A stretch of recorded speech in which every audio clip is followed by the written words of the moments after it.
Welcome to the Vitality Vault Podcast, your one-stop shop for health and wellness. Join us as we dive deep into the latest medical trends, break down complex health topics, and empower you to live a more vibrant life. Hi there.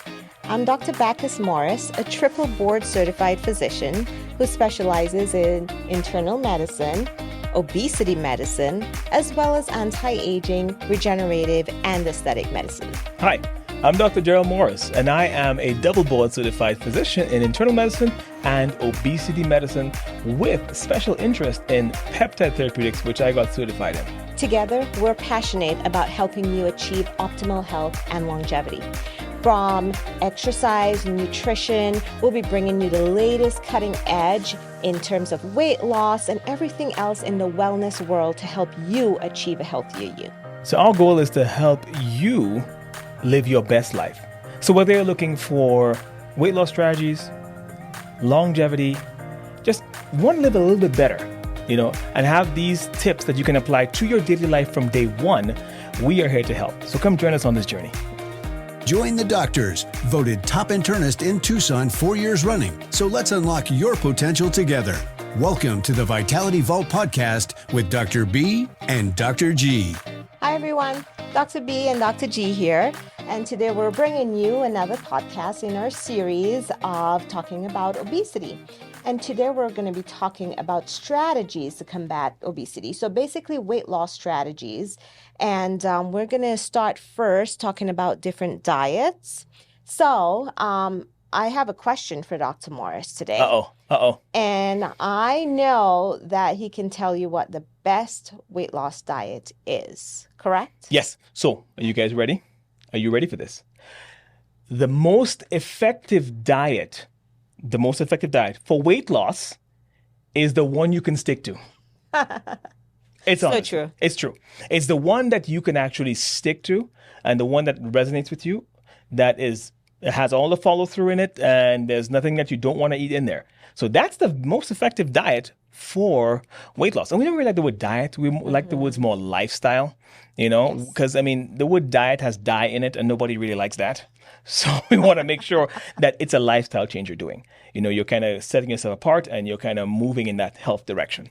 And I think the word diet has in the past meant something that you did for a short while to achieve, whether it be weight loss or muscle gain or whatever the case may be. But then you go back to your old ways of eating. So lifestyle change is definitely the way to look at any diet changes, because you're looking at long term. You don't just want to eat healthily for a month or two. You want to continue, with your lifestyle changes. Yeah. So the first one that we're going to tackle today is we're going to go through some diets Absolutely. Lifestyle diets that we think, that's out there in public domain, people know about. So first, let's talk about the ketogenic diet. Now, what that is, it's a diet that has a significantly reduced amount of carbohydrate. I think it's like 15% of your calories intake is carbohydrate, but you have almost 60-70% fat and then the rest protein.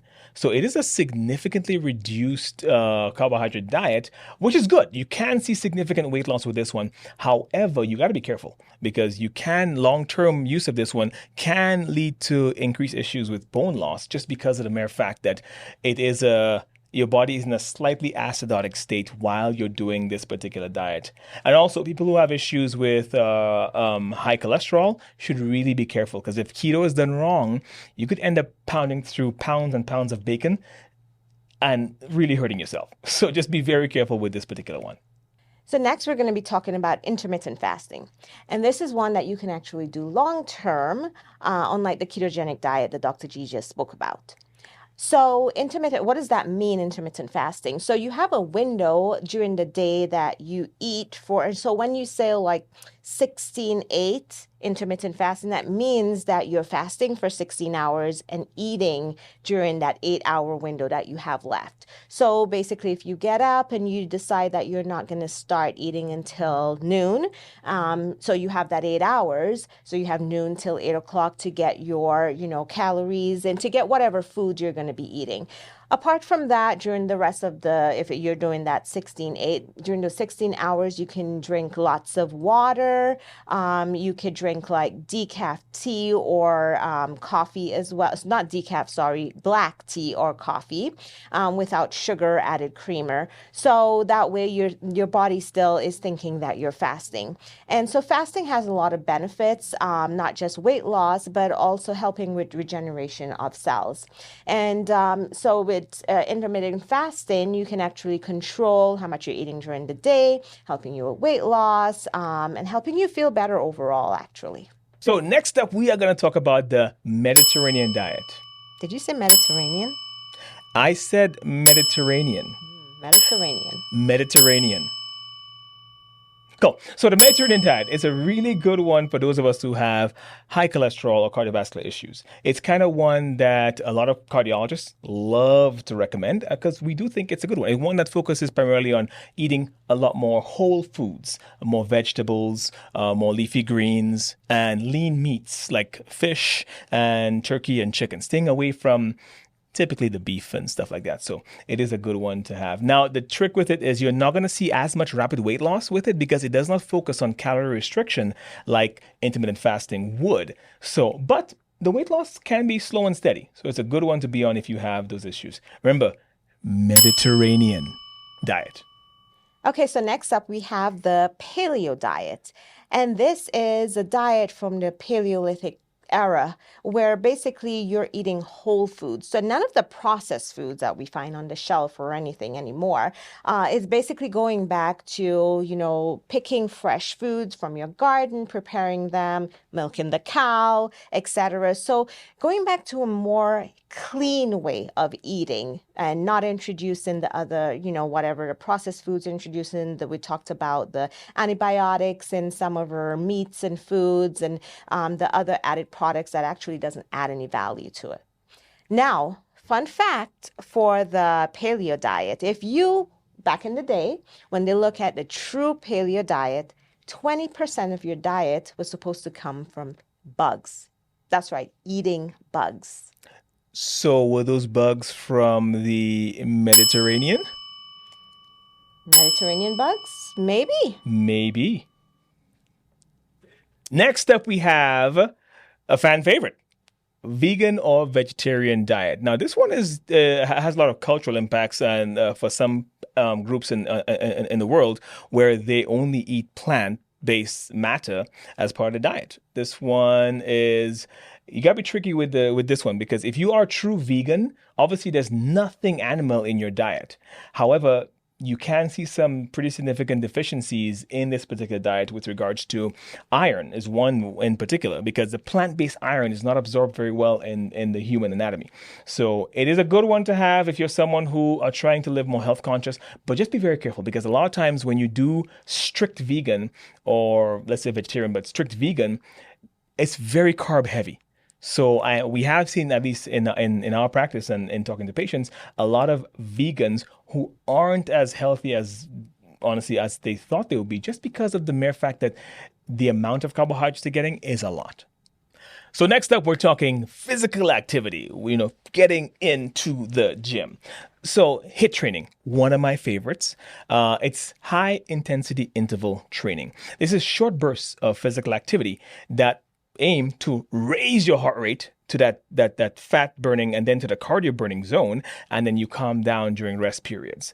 This is really good to helping build your cardiovascular endurance as well as overall muscle endurance while you're working out.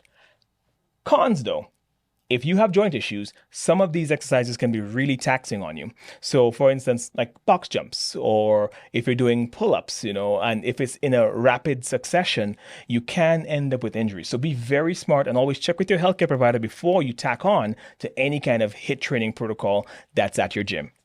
So let's talk about strength training. So strength training basically is muscle building exercises, whether you're doing with weights or body lifting, you can use bands as well, and you're focusing on a muscle group, usually with these exercises. And not so much getting your heart rate up there, but building muscle does help with your metabolism, which in turn help with weight loss. It actually helps to burn some of the fat and you replace some with muscle. So that's great. Now, the problem with just doing strength training only or mostly as your exercise is that sometimes you don't see as much weight loss in the beginning, because as I said, there's not much heart raising activities, those cardio aerobic activities, but it is important to build muscle, for leaner body weight and also to help with your metabolism. Next up is cardiovascular exercise, or what people call cardio training.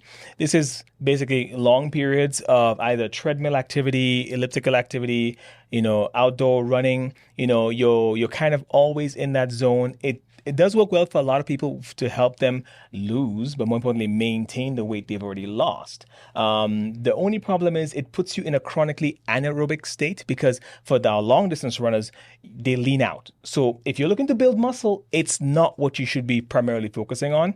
But if you're that person who is just trying to lean out, it's a good idea to do it. This one, a couple cons. One, it can be very joint taxing. So if you are someone who's an outdoor runner, you may see issues with ankles, with knees. If you're someone who's doing swimming a ton, you could see some shoulder issues. So that's one con with it. Another con is a lot of people who are heavily into cardiovascular exercise can end up with a lot of chronic inflammation in their bodies. So we are always very, very mindful of our patients when they are doing these to tell them to mix it up. To add a different modality. A good fun fact I came across today when I was doing my reading was there's a study that was done in the UK. It's in the Journal of Nature Medicine. And what they found is out of a cohort of, I think, about 75,000 people, they randomized them into 3 different groups: the weekend warrior, the regular exerciser, and the sedentary person. And this study was done basically to look at the effects of physical activity or exercise on brain health and long-term longevity. And what they found is the weekend warrior, which was described as a person who basically had their work throughout the week and then really hit the gym hard on the weekend. And they did 75 minutes or more of really intense physical activity on the weekend. And the regular exercise guy, the one who did the 3 to 4 times a week, did the same amount of exercise as that weekend warrior. And what they found in those 2 groups had much better long-term outcomes with regards to mental health, brain function, risk of Alzheimer's went down compared to our sedentary folks. So no matter what you pick, whether it's HIIT training, cardiovascular, or strength training, it's been proven. Any of these can definitely help improve longevity, especially with regards to your brain. Let's talk about group fitness classes. Now, this is a great way to get yourself into the world of exercise if you're not used to doing something on a regular basis.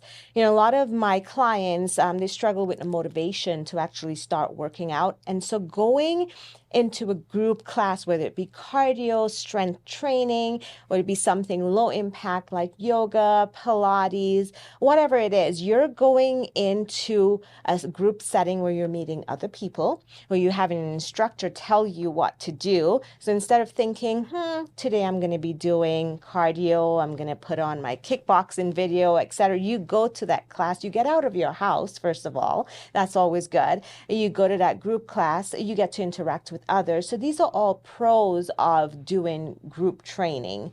And you don't have to think about what to do next. You have the instructor guiding you. Also, they usually keep an eye on you, make sure your form is good. So it's a great way to learn new exercises and try to figure out what best fits your style. You might end up liking Pilates, but you might end up liking that Zumba class as well too. So you can mix it up and, get fun, have fun doing your exercise. So an only con to these group classes is a limited customization.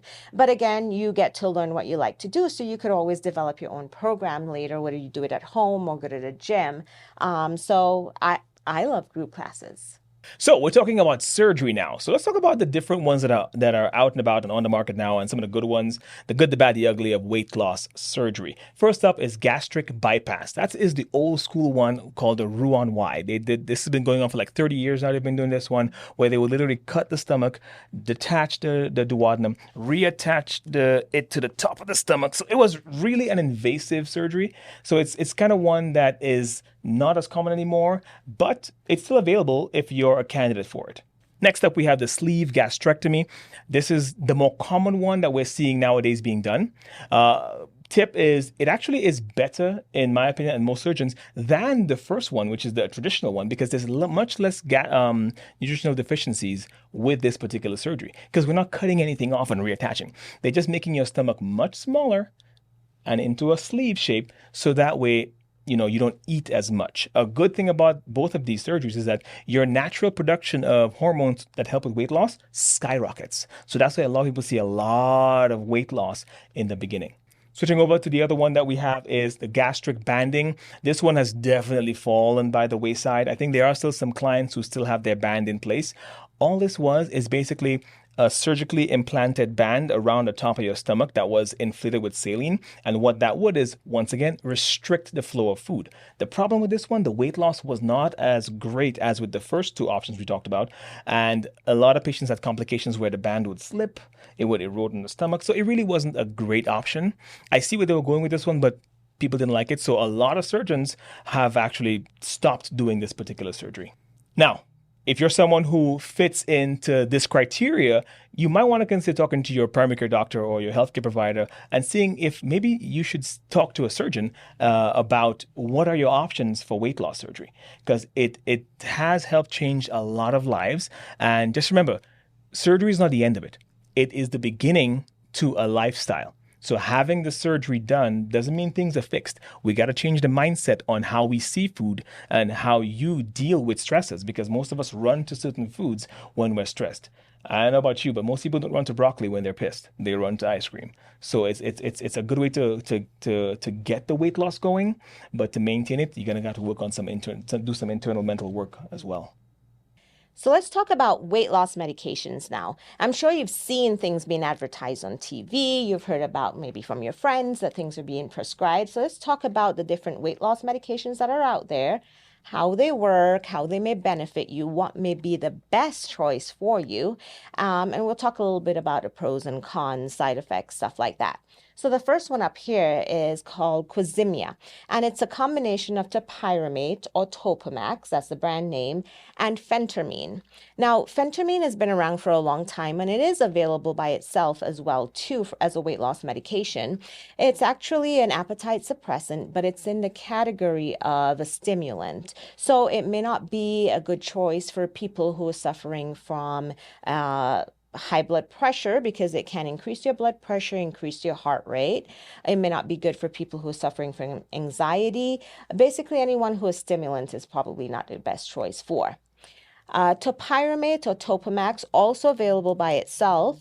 They found that the combination of the phentermine and the Topamax actually helps to decrease your appetite significantly. So that's why it was comboed into this brand name Qsymia. One downfall of topiramate is, yes, it helps with the appetite control, but in higher doses, usually when you hit like 100 milligrams and above, it can cause some issues with just concentration, memory. Some people describe it as memory fog. So we have to be careful about the dosage. But there are out there these two medications in combination to help with decreasing your appetite and decreasing cravings. Next up, we have Orlistat. Now, this one is actually over the counter, so you can get it. I know you can get it at some grocery stores, at the pharmacies, at Costco, and it is relatively safe to take, because what it does, it blocks the absorption of fat through the gut. So a lot of people take it just before a fatty meal, like if you have something with lots of cheese, like pizza, for example, lasagna, the rich fatty foods. It actually helps to block the absorption of fat, so that a lot of that just passes out in your stool, and so you don't absorb that. It's really great for people with high cholesterol as well, too, so that because you're not absorbing all those saturated fats. So weight loss and cholesterol it does help with.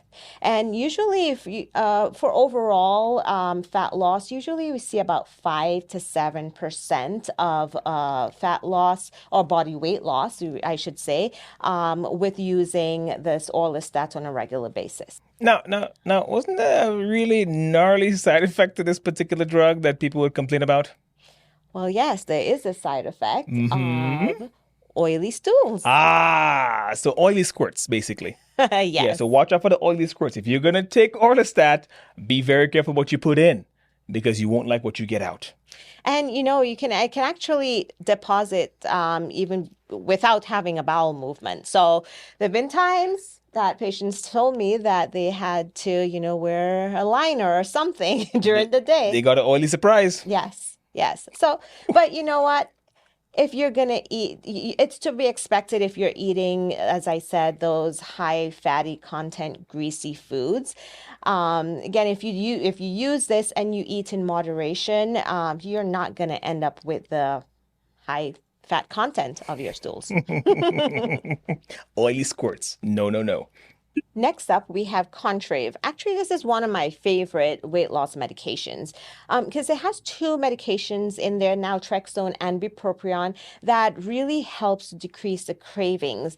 They work on the brain, the center in the brain for cravings and help to decrease. So if you're that person that, really you have that sweet tooth, or you really have to eat something savory in the evenings when you're sitting down watching TV, no matter what, like these cravings just overcome you, this may be a good medication for you. And bupropion actually helps to increase the amount of dopamine in your brain. So those people who are eating out of depression may benefit from being on Contrave for their weight loss.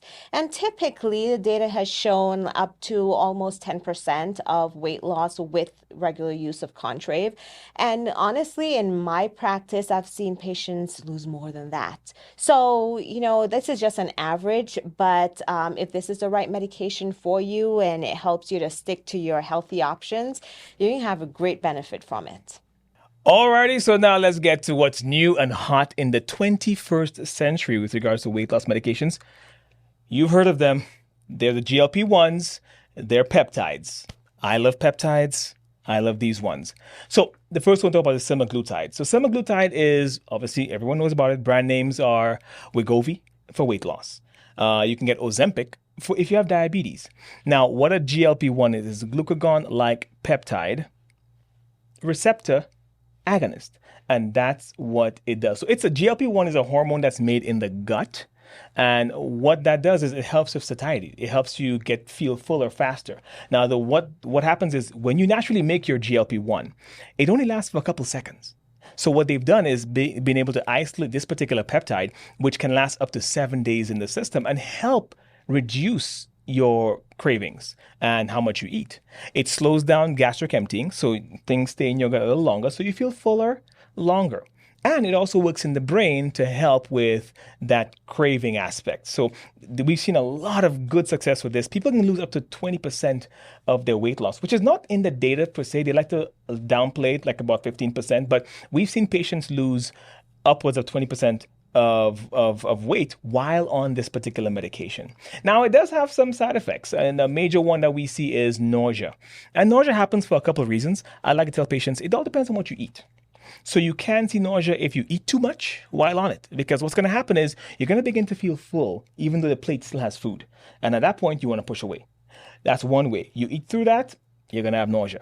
Another way you can see nausea is depending on what you eat. So if the food is rich in fat or rich in carbs, you're going to have nausea. So just be very careful when you're on this particular medication. Now, we also advise patients while they're on this one to drink lots of fluids, to stay extremely well hydrated on this particular medication, because that can also lead to constipation for some people.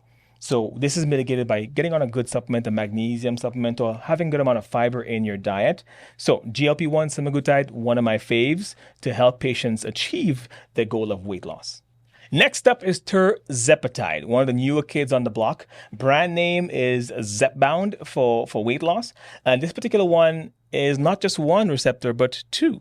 So you have the GLP-1 and you have the GIP, right? So what these two receptors, they do both work in the gut, and they do the same thing as having GLP-1 by itself. But think of it as, instead of having Batman alone, you have Batman and Robin helping you fight against obesity. So similar side effects to semaglutide. I have seen in my practice better weight loss. So patients who have kind of stalled on their Wegovy/semaglutide regimen, we change them to this one, and then they see the weight loss almost like restarting. And also this one is FDA approved for diabetes as well. So the first two we talked about, semaglutide, tirzepatide, excellent drugs for weight loss and diabetes. You want to be able to knock out two birds with one stone. This is a good one to be on for your weight loss journey. Alrighty, so new kid on the block. You heard it here first, people. Cagrilintide. So this one is an amylin analog. So it actually is a mimic of a natural hormone that you make in your body to help with satiety. And we've been able to have this one available now to some patients to help boost the effect of their already GLP-1 regimen. It is used for patients who have diabetes as well. But this one is a really good one. It's a once-a-week shot, just like the others, subcutaneous, and it works really well in lowering the weight by decreasing appetite and helping modulate glycemic control or blood sugar control for those patients who have diabetes. So cagrilintide, new kid on the block, look out for it. This has been a game changer for a few of our clients who have started it in the last couple months, where their weight loss has gotten significantly better and their blood sugars are all the more sweeter. Well, not sweeter, you know what I mean. Better, put it that way. Last but certainly not least, rounding out the peptides, we have retatrutide, only available through compounding right now. This one does not one, not two, but three receptors in the gut to help with weight loss. We're talking GLP-1, GIP, and glucagon receptor. Oh my gosh, come on. What more do you want? What more do you want? Three receptors being taken care of by this particular medication, and it has been shown, at least in early trials, to help reduce weight, just like the first couple of peptides I talked about. So it's a good one to be on. Has similar side effects as the other ones we talked about, the tirzepatide and semaglutide and the cagrilintide.